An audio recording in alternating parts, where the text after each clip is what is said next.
So guys, we are literally entering what do you call it?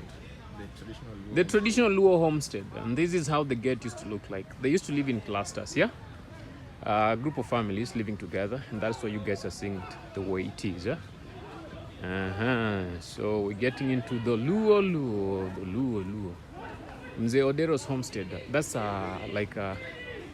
is it like really Mzee Odero's, or Odero's just a fictional name? It's a fiction name. Oh, so Odero is just a fictional name. It's not a real name like you guys will be looking into, like, okay. So this was the home. And Odero was polygamous, meaning it will marry more than one wife.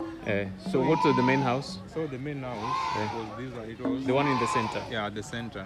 The one which was a little bit bigger compared to the rest of the house. At the same time, the door was facing the main gate directly. Meaning it was the first wife's house. So this one is the main house. The main house was usually bigger. Yeah, compared to the rest of the house. Then the second wife's house is on our left hand side. That one. Yeah. And in the local dialect, they could call the second wife as the Nyachira. Yeah, but the meaning? first wife was called Mikai. Mikai means first wife. Nyachira means second wife. Then the third wife, the heart is on the other end. She was called Reru. Reru. Yeah, Reru.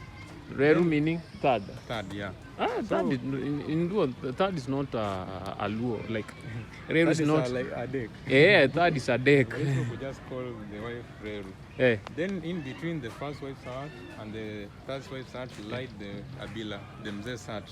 Oh, this is where now Mzee, if he stayed with the rest of the women, he'll come over here. Yeah, this is the heart, the main heart. Yeah. So if all women have made Mzee angry, Mzee will come here for meditation. Yeah, so this was the heart that he could spend in it.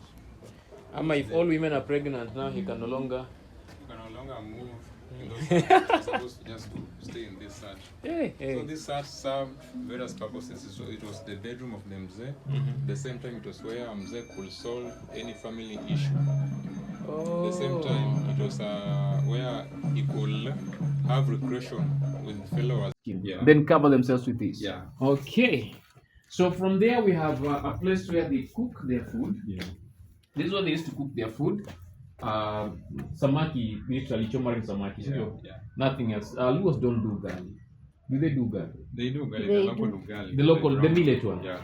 And then those are the tools to cook, Yeah. Tools to cook, and then the water tools. Yeah. This one is a water pot. Yeah. This one should be one for cooking. Yeah. It's like a bowl. This is like a bowl. Yeah. And this one is for cooking. Yeah. So guys, I want to tell you a story. Sometimes we see people pika samaki. Ikiwa ndogo ndogo, si ndio? And we don't know how it all started. This is how it has started. Long time ago, during the time of these people, they had no bigger cooking sauce. How do we call that? Those big sufuria, cooking pans. And a mom comes back home with a very big tilapia that cannot fit over here. So what does she do?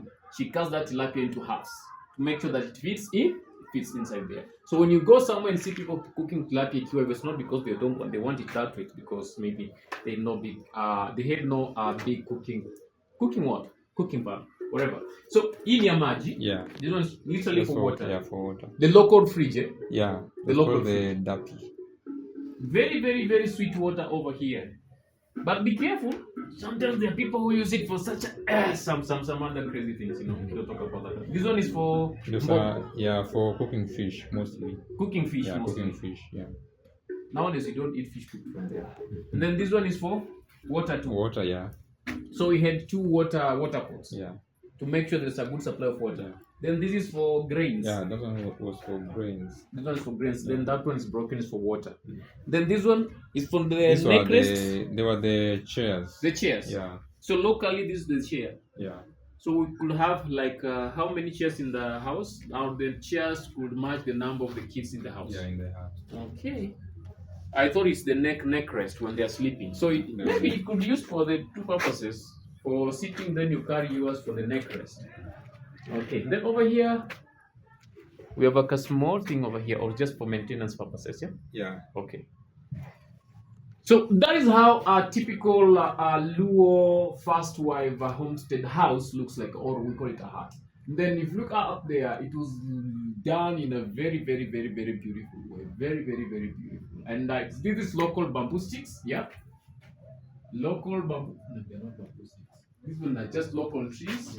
And then we have this grass, we call it elephant grass. And then we have the sisal stuff used to tie. So there are no nails. There are literally no nails over here. Just locally done. Nails were introduced by these other guys. Windows. Yeah, small windows. Yeah. They never had windows as big as what they're having now. They used to have very small windows. This is just to chungulia who is coming in like. I'm starting. So guys, this is Mzee Odero's house, the main man in the home with a couple of wives. This is the place he could only come for meditation and talk to himself or talk to other men. As you see over here, these are other men who have come to visit Mzee Odero. So these men could not go to any other woman's house, but they could come to Mzee Odero's main house. Like this is we call it men's cave, men's cave. This is a cave for the men where men come to make roots over. And what you're seeing over here, this small stool over here, is it shows the authority that Mzee Odero had. Like no man could ever sit on this. It's only Odero, the man of the home, could only sit on it. So I'm sitting here like Mzee Odero. What I'm lacking with me over here is just the local brew. Is what I'm lacking over here. I'm just lacking the local brew. If I had the local brew, that everything would have been so much perfect. But I don't have the local brew. But instead of the local brew, it's very cold outside here. And Mzee Odero has some fire over here to warm him. So can I move the stool to there to warm myself? So Mzee Odero is here warming himself with a piece of tilapia that the children, because Mzee Odero is too old, he cannot go to fish in the lake. So the children have brought some tilapia for Mzee Odero. So Mzee Odero is warming his tilapia. And after that, if Mzee Odero doesn't want to go back to any of the 7 women's house, he will restore his stool over here and come and sleep here. This is where Mzee Odero will sleep. Oh, you asking me where's the mattress? Them days, we never used to have mattresses. A skin is enough to cover you, and because there is fire here, the house is warmer. And someone else asked, and why don't we have a door? That's what you answer now. Why don't you have a door here? So Mzee Odero was not that much scared. this we just make portable doors. And these portable doors were made of bamboos.